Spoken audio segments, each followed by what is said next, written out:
Assalamualaikum warahmatullahi wabarakatuh. Selamat siang pemirsa, kembali lagi bersama saya, Muhammad Farhan, dalam segmen Learning Journal. Setiap hari Anda menyaksikan kami menyajikan berita utama, menghadirkan wajah-wajah di lapangan, dan menampilkan cerita dari seluruh negeri. Namun, pernahkah Anda membayangkan siapa yang berada di balik layar? Siapa yang memastikan setiap kata, setiap gambar, dan setiap sudut pandang tersampaikan dengan benar, akurat, dan adil? Malam siang ini, saya ingin mengajak Anda menembus batas layar kaca ini. Saya akan berbagi cerita pribadi saya, perjalanan saya selama lebih dari 2 minggu sebagai seorang editor berita. Ketika saya pertama kali duduk di meja redaksi, saya mengira kegiatan ini hanya tentang memotong dan menjambung klip video. Saya salah besar. Peran editor berita, terutama di televisi, adalah penjaga gerbang, the gatekeeper, terakhir sebelum informasi sampai ke rumah Anda. Tugas kami jauh melampaui teks. Kami adalah jembatan antara jurnalis di lapangan dengan audiens. Bayangkan, jam 5 sore, program berita utama akan tayang pukul 7 malam. Di meja saya ada laporan dari 5 lokasi berbeda, bencana alam, kebijakan politik baru, kasus hukum yang tengah viral, dan perkembangan olahraga. Masing-masing laporannya datang dengan durasi yang berlebihan dan terkadang fokus yang belum tajam.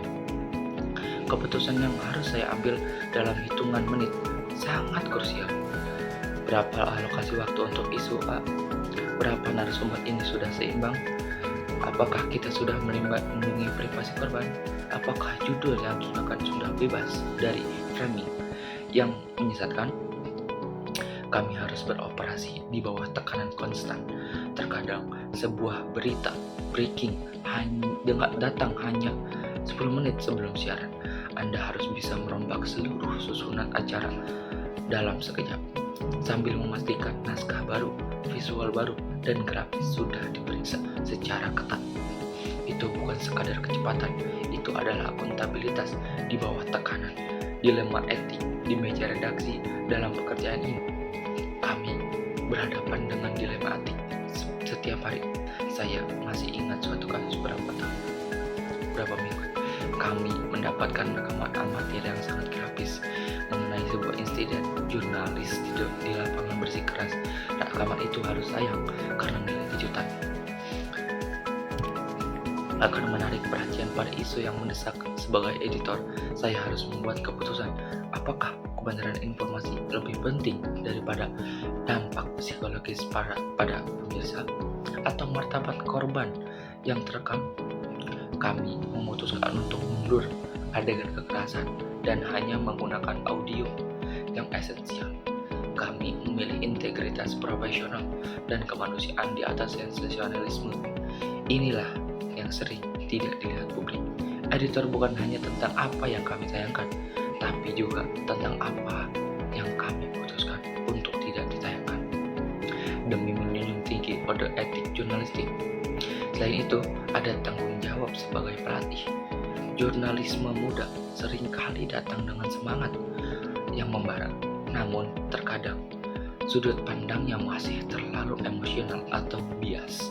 Peran saya adalah mengajari mereka cara memisahkan fakta dari opini, cara mengajukan pertanyaan yang menukik, dan yang terpenting, cara menanggapi kritik tanpa kehilangan objektivitas. Melihat seorang reporter yang saya bimbing kemudian memenangkan penghargaan liputan investigasi, itulah salah satu kepuasan terbesar di balik meja ini. Benteng terakhir melawan disinformasi saat ini. Dunia berita bergerak semakin cepat. Kehadiran berita sosial dan berita palsu atau hoax telah mengubah dinamika pekerjaan editor secara drastis. Tantangan terbesar kami adalah bukan hanya mengejar deadline, tetapi juga memverifikasi informasi dengan kecepatan kilat. Sebuah foto di media sosial yang viral bisa jadi adalah deepfake atau konteksnya sudah berubah total.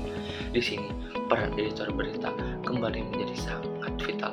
Kami adalah benteng terakhir pertahanan Anda melawan disinformasi. Kami harus membidik mata kami untuk skeptis, tetapi tetap terbuka terhadap fakta. Setelah bertahun-tahun, apa yang membuat saya tetap bertahan di kursi ini? ini bukan tentang ketenaran. Kami jarang terlihat, tetapi tentang dampak. Setiap kali saya melihat sebuah liputan yang adil dan seimbang tayang, setiap kali ada kebijakan yang berubah berkat investigasi yang kami edit, saya tahu bahwa kami, tim di balik layar ini, telah berkontribusi pada terciptanya masyarakat yang lebih terinformasi. Jadi, pemirsa, saat Anda menyaksikan berita malam ini, siang ini, ingatlah bahwa di setiap narasi yang terstruktur, di setiap gambar yang dipilih dengan cermat ada tim editor yang bekerja keras. Bukan hanya untuk memenuhi deadline, tetapi untuk menjaga janji jurnalisme kepada Anda, janji akan kebenaran dan akuntabilitas. Saya Muhammad Farhan, undur diri dari Learning Journal. Terima kasih atas kebersamaan pada siang hari ini. Sampai jumpa. Assalamualaikum warahmatullahi wabarakatuh.